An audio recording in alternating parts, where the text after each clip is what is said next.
report. Beautiful. So for those of you watching the recording that are seeing the recording that's not yet on Facebook, welcome. I will do another welcome in a moment. Just bear with me while I wait for Facebook to do its thing. There we go. So I appear now to be live in Facebook. I'm going to put the slides next to that so I can see if anyone's commenting there. So if you're watching on Facebook, welcome. Great to have you. This format of coming into the Zoom rooms, we're going to do this week and next week, and then moving into next month, we're going to have a new format that I'm still deciding what looks like. So watch this space for an announcement. Now, I just want to make sure that I can see if anyone else joins us live. So I've got Shrila here, which is wonderful, and I'll add other people in as they come in. So today, Maria was going to be talking to us about self-sabotage patterns. Unfortunately, she's really not very well. And so I completely coincidentally, on the weekend, read a book about self-sabotage patterns. So we're going to explore that. Now, most of what I've got in these slides, I'm trying to work out where I'll put the slides. So if you're watching this recording in the library, the slides will be underneath and you can access them. If you're watching this recording in the Facebook group and I haven't set up the library yet, watch this space because the library is coming. So the book that I read through and am going to share what I took away from it is called Positive Intelligence: Why Only 20% of Teams and Individuals Achieve Their True Potential and How You Can Achieve Yours. It's a very interesting, I hadn't read the headline until, I had read it, but I hadn't looked at it in the context of what's in the book. It always fascinates me, the titles of books, and it's kind of the principle of sell them what they want, give them what they need. Because I'm not sure that it's definitely touched on in the book. Oh, really? I thought wow, what a fantastic, it's a good title. It's a really good title. Yeah. It definitely, so it does touch on the why only 20% do achieve their true potential, and it does touch on what we can do about it, but it's not really the core topic of the book. But in the adage of sell them what they want, give them what they need, it's a really nice statistic. So that stat of only 20% of teams and individuals achieve their true potential is quite 1 in 5. And that aligns with, I can't remember if I've got this on a slide or not, but that aligns with so 4 in 5, and I think it's actually higher than that, people that win the lotto go back to their status quo in terms of money and in terms of happiness. So we kind of got this set point, and this goes into how to start hacking it. But it starts with, so this is the key message that I took out, which is very different from that subheading. So the key message is around PQ and increasing PQ. Now, PQ stood for positive intelligence. So Q is generally quotient. It's kind of like IQ and EQ and P. I don't know why they use the Q. I think they just stick with that formula for some reason. So intelligence can be positive and negative, is that what we're saying? Because I've never heard of positive intelligence. I've heard of emotional intelligence. So positive intelligence is what we're going to go through in the book. I don't know that there was a clean definition. I don't recall pulling out a clean definition of what positive intelligence was, but it does tell us how to measure it, which we'll get to as we go through the slides. So to increase your positive intelligence, in a nutshell, we want to weaken our saboteurs, strengthen the sage, and strengthen the PQ brain muscles. I'm going to go through all of that in these slides. Just going to make sure that I try and scroll so that it's got that full slide. So, and I think we can all agree, so this is a direct quote from the book. Saboteurs are a universal phenomenon. The question is not whether you have them, but which ones you have and how strong they are. They're universal. So the basic principle here is that we've all got saboteur patterns. What I found interesting in this, so I'm going to share what they say and then I'm going to share what I think about it. I think that's the easiest sort of format to this. What I found interesting with this one was they really only saw the saboteurs as negative and the patterns of them as bad. Now they are universal. We all are human. We all have human patterns. We all have human behavior patterns. I don't know that, and they say in the book that if we don't buy into it, it's our saboteur speaking. So potentially it's my own saboteur speaking, but I don't buy into that they are as bad as they make out. And I'm less inclined to destroy and get rid of, or even aim to destroy and get rid of, or tone down, or even the word weaken kind of doesn't speak to me particularly well, parts of ourselves. I am okay to dilute them. And that does go through in the rest of the message. So in raising the positivity and decreasing the negativity, so the saboteurs operate from one brain and the sage, which we'll get to in a moment, operates from a different brain. In turning up our sage brain, we dilute, and I prefer dilute rather than weaken, because I can dilute tea and it's still tea, and the tea still has an impact. It just kind of gives the tea bag more significance, using my poor metaphor there. Amy, saboteurs, by saboteurs, you mean the negative patterns? Like, I'll get to that. For example, okay. Trust me. I couldn't get clarity on what is a saboteur. Yeah. So the saboteurs are patterns based on the crossover of our motivations and our styles. And then there is a 10th saboteur. So those are the 9. That image is taken from the positiveintelligence.com/assessments webpage, just to give credit. It's not my image. I want to make sure you know that it's their image. You can also do the assessment for which is your saboteur at that link. So the 10th saboteur is the leader and ruler over all of the others, and is the judge. So judgment and self-judgment is our worst self-sabotaging mode, for want of a better language. And then it employs, or it draws in, what was the word they used? Accomplices.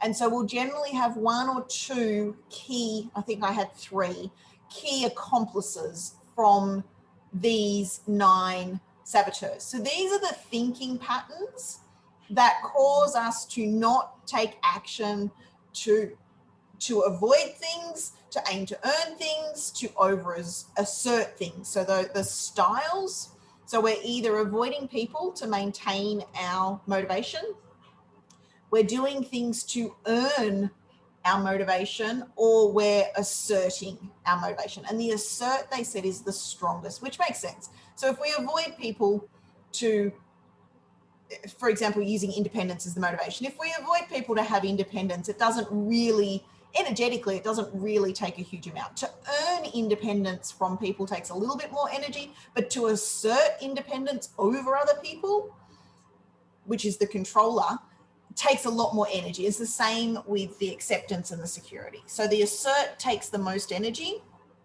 and will have a tendency for a preference in the motivation and in the style.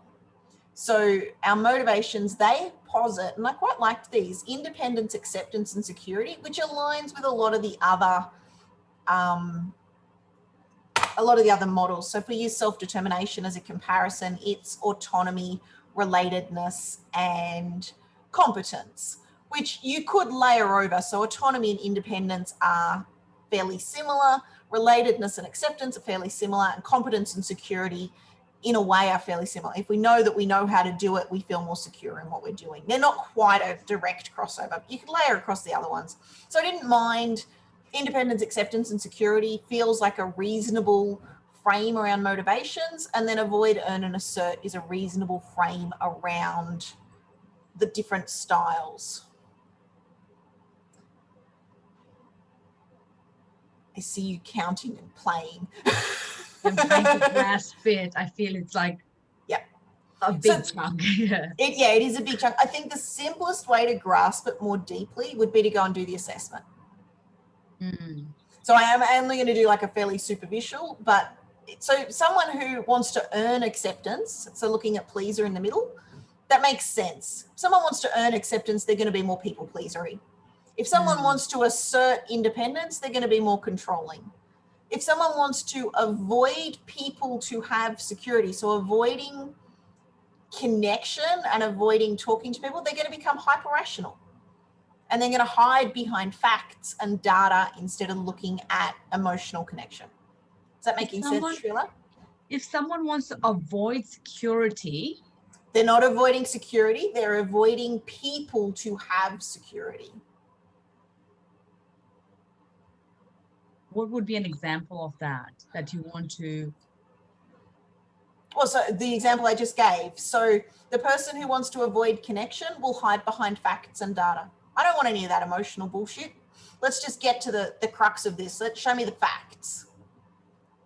Don't tell me what you feel about this. Tell me what the evidence shows. So you cut off people and relationships with people for security. See, that security word is so not connecting to, like, I get definitely what you mean, but the security is like totally, I think the word is not very. I can't remember their definition of the word. So yeah, you'd have to dive into the book. Yeah. And everyone's going to have different. So the book gives them more clarity. But so connection, security like connection.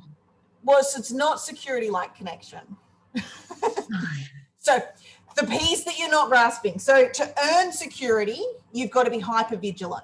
So to know that you are safe and secure, you must be hyper vigilant. So you're checking, are there PowerPoint covers in the PowerPoint? So this would be a helicopter parent would be a hyper vigilant.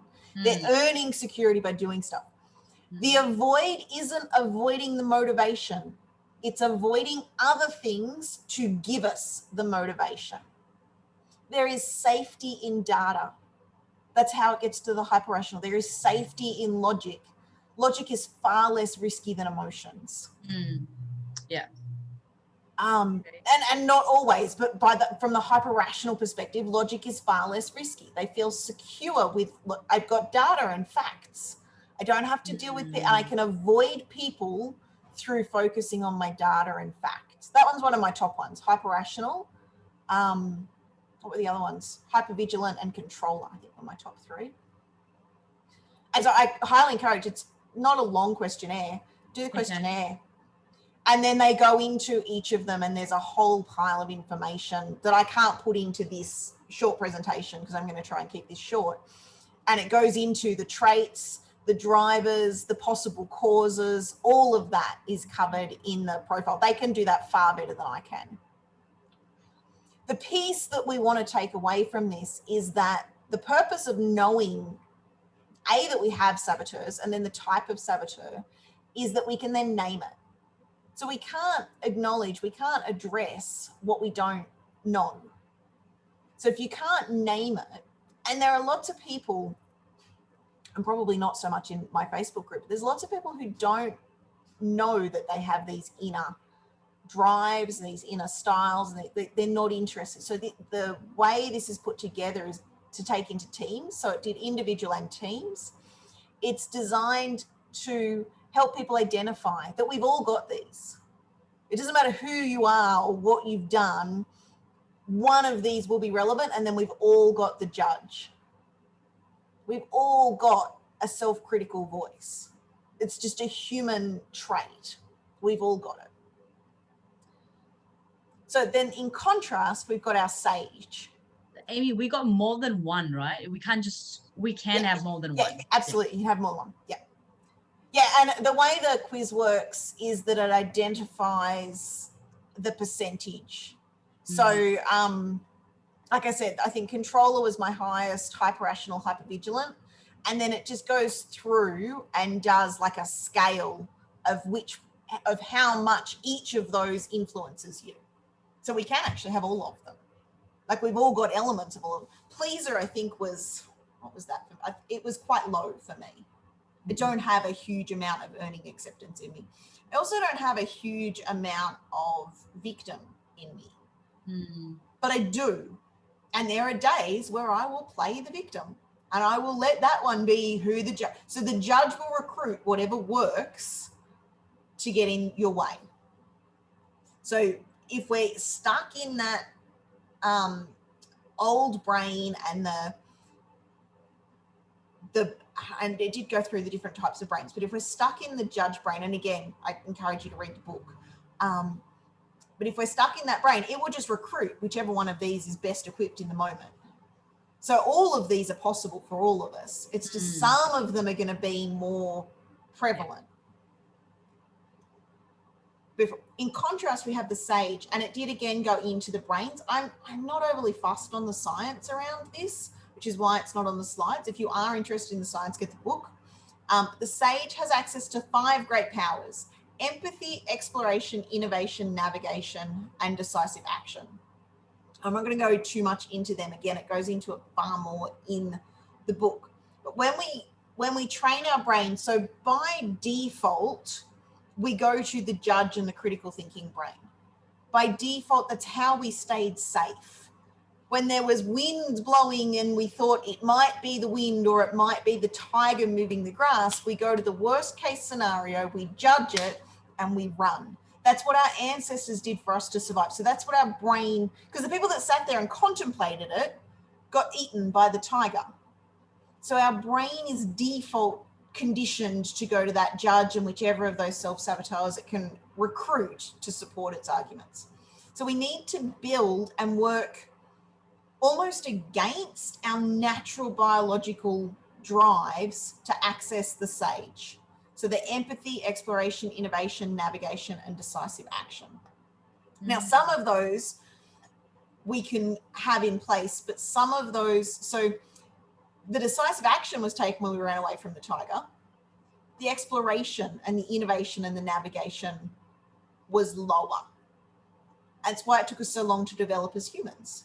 If we could access this without accessing that critical thinking and we could play nicely with each other, we'd have evolved far faster. We'd still be evolving far faster because we're still not doing that well as a society. So it says 1 in 5 of us can access these easily and effortlessly. So measuring PQ. PQ is measured on a scale of positive and negative emotions. If anyone watching the recording, or I'm not sure if you're familiar with it, Sheila, the PANIS scale is very similar. It's one of the positive psychology models that we can access. And it's free online. So you can access PANIS through the Authentic Happiness website, which I highly recommend. You can also access the PQ. It's a 2-minute questionnaire that you do on the website, the Positive Intelligence website. So PANAS. What was that? PANAS. Yeah. Positive and negative affect score is what it stands for. Mental fitness is influenced by how quickly we recover from negative emotions. Now, this is where using PANIS as the PQ scale measurement falls apart slightly. So the positive and negative affect score measures in the last 24 hours, how many emotions did you experience? But it doesn't measure the duration of the emotion, and it doesn't measure how long it sticks. So mine that I did yesterday, because that's what I do when I'm reading, I go when I play, I think it was 48, which means it was probably 50-50 positive and negative. What it didn't take into account was that my daughter had been annoying me, so I was feeling frustrated with her fleetingly. Something happened and there was like a wave of grief just hit me. You know, sometimes something just happens and there's these weird bursts of grief from decades ago that just all of a sudden decides that now is the moment. So there was that, but I didn't sit in it particularly long. I felt it and I moved forward with it. So the PANIS scale doesn't measure that influence of how quickly we recover from those, what they calling negative emotions. I'm not particularly fond of positive and negative emotions, but it is hard to categorize them without that language. There's not a better language I've come across. So I do have an issue with their measurement scale. I don't think it's entirely accurate. Were you going to ask something, Sheila?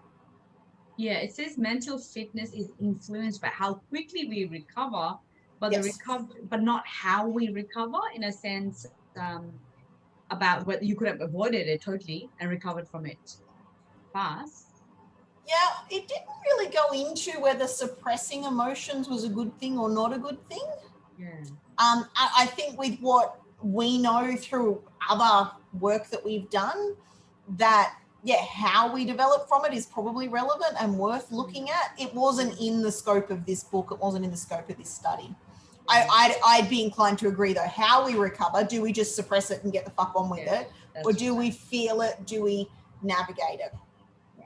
It still kind of really buys into negative emotions as being bad, which I'm inclined to disagree with. That being said, I think the 3 steps still stand. So learning how to identify and engage with and navigate our saboteurs, learning how to access the positive thinking parts of our brain, learning how to turn that up, all of that still stands. Whether that assumption is irrelevant. It doesn't matter whether we believe the emotions are bad or not. How we react and how we leverage this to build up our ability to recover quickly still is sound. And then when we have at least 3 positive to 1 negative, we make the switch, and there's words missing there, from languishing to flourishing. Now, this is where the 1 in 5, so 1 in 5 people are flourishing. 4 in 5 people are languishing, which I find extraordinary. And there we go. That was my next slide. That cat is just so worried. Only 20% score above 75. Now that 75 is based on, so 1 to 3, 3 out of 4 is 75%. It gets very geeky in how that converts, but that's the same. So 1 to 3, a ratio of 1 to 3 will give us a score of 75. So a ratio higher than that or lower than that, I can't remember which way it goes, will make us higher than that. Only 20% of people score above 75, which I find very fascinating. The depth, which I won't go into today, around the spiral and the tipping point was really quite fascinating. I think I've got one more slide on it, but I'm not going to go into it too deeply. But so this is the 1 in 5. This is why only 1 in 5 people, because only 1 in 5 people are in that flourishing space and the rest are in languishing. And when we're in that, below that 1 to 3, so the ratio of 1 positive emotion to every, no, 3 positive emotions to every 1 negative. That's the right way around, isn't it?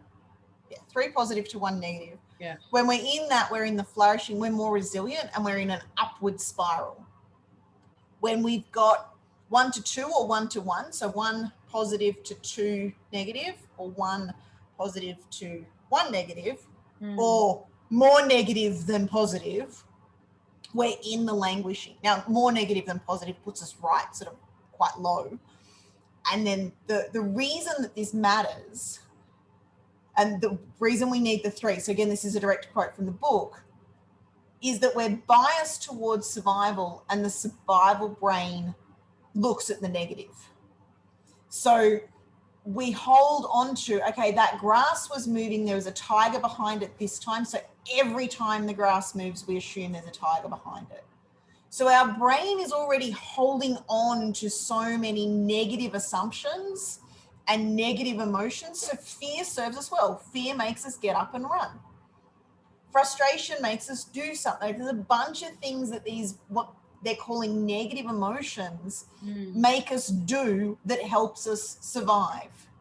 When we lose someone and we grieve, we work out we don't want to lose people, so we protect people more, which helps us survive. When we're scared, we are more likely to survive because we're more vigilant. So all of these saboteur patterns play a part in our survival. We've got the option of surviving or thriving. And so we need those 3 positives to counteract the negatives, because we've got so many inbuilt negatives happening automatically that we're not even consciously aware of. So for every, and I don't know if this is accurate, but for every conscious negative thought we have, there's probably quite a few unconscious ones behind the scenes that we didn't even notice. So our rational brain might make us smart, but our PQ brain will make us wise. So the rational brain will help us do logic, but the PQ brain will help us be creative, connective, and more open and receptive to be innovative. So Thomas Edison, and this was, there you go, there was a metaphor or a story I hadn't heard. There was about 10 that I had heard, but this one I hadn't heard, so that's why it got to my notes. So he worked out that accessing the PQ brain was far better for him for creativity. He also worked out that the easiest way to do that was when his cognitive brain was almost asleep. And so he used to sit in a chair. I don't know if this is accurate or not. So says the book. He used to sit in a chair holding a steel ball and go to sleep in the chair. And then as he fell asleep, he'd drop the steel ball. And because he dropped the ball, it would wake him up and he'd then write down the idea that he had just before he fell asleep. Now, I do this in reverse, and so my phone lives next to my bed. And when I first wake up, I use that as my creative time. And so I do a bunch of stuff. So normally before I've got out of bed, I've written down a bunch of, new course ideas, new program ideas. At the moment, it's jokes for engagement, which is my new marketing thing that I'm playing with. But I capture those ideas before I've got out of bed. Before my feet hit the floor, I've been more creative than most people are in a week, because I leverage that. My ego hasn't woken up yet. My saboteurs haven't kicked in, because I'm safe and warm and cozy in bed. There's nothing to be afraid of at this point. So before they kick in, I leverage it, which is sort of the flip of what Thomas Edison did. Now, what the book suggests is that we don't need to do either of those strategies, though I'm not going to give up my strategy. It's working for me. And if something's working, don't change it. Yeah. What it suggests, though, is that we can do it by accessing the PQ brain by doing a fast-paced set of what they call PQ reps. So the PQ brain and the muscles connected with it are built through, actually there was more to it than this, but it can be done with 3 deep breaths or using an app like Yoga Nidra for guided meditation. It's a very simplistic, clearly I wasn't in deep detail when I put together this slide. Did I go into further detail? No, I did not. Okay, I'm going to go into further detail as I speak. So the purpose of, the purpose of, did I fix the page numbers? I don't know that I did. No, I didn't. Yeah. As I said, this was being prepared for tonight, not for now. So I will go through and fix the page numbers on the handout for people that are getting it in the library. And I will add the other slide that's clearly omitted. So our PQ muscles are activated when we connect with our body and connect with our senses, in a nutshell. So to build the PQ brain, it does say that, to build the PQ brain, we need to connect with our body and any of the senses for a minimum of 10 seconds. Now that can be done in a multiple ways beyond the one that, so it can be done with 3 deep breaths and paying attention as you, and I think the 3 deep breaths that I captured was, that's about 10 seconds. So your 3 deep breaths is a good gauge for have you done enough time. And then there were meditation guides on the website. I didn't like the guy's voice. And I know that Yoga Nidra one. No, the actual, like on the Positive Intelligence website, there's a couple of meditations that you can download there. I didn't like his voice. And so there's no way I'm going to follow a guided meditation if I don't like the guy's voice. Exactly. So if you like the guy's voice on the Positive Intelligence website, then by all means utilize those as them. And so the reason they do is like a 10 to 15 minute one. So 10 to 15 minutes is a lot of 10-second batches. Even if you only manage like 50% presence to it, you're still knocking over a ton of 10-second intervals. 10% present, maybe. So even you have to pull yourself back. So 1 minute is 6. So 10 minutes would be 60. 15 minutes was 90. So they recommend 100 of these a day. So if you're not doing it consciously through the day, I think that's why they went to the 15 minutes. It's like then you only need to do 10 through the day, and you've got 15 minutes and you knock over 90. Now, I think in 15 minutes, I'd probably knock over about 45 because I'm about 50% present.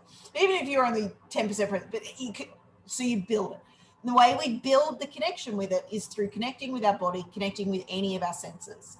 So this morning, and I do this anyway, and this is what I was saying to you earlier, Shrila, this is not necessarily new content for me. It's just a new way of looking at it. So for me, this is very linked with savoring and mindfulness, which I've been studying as part of POS Psych for a long time.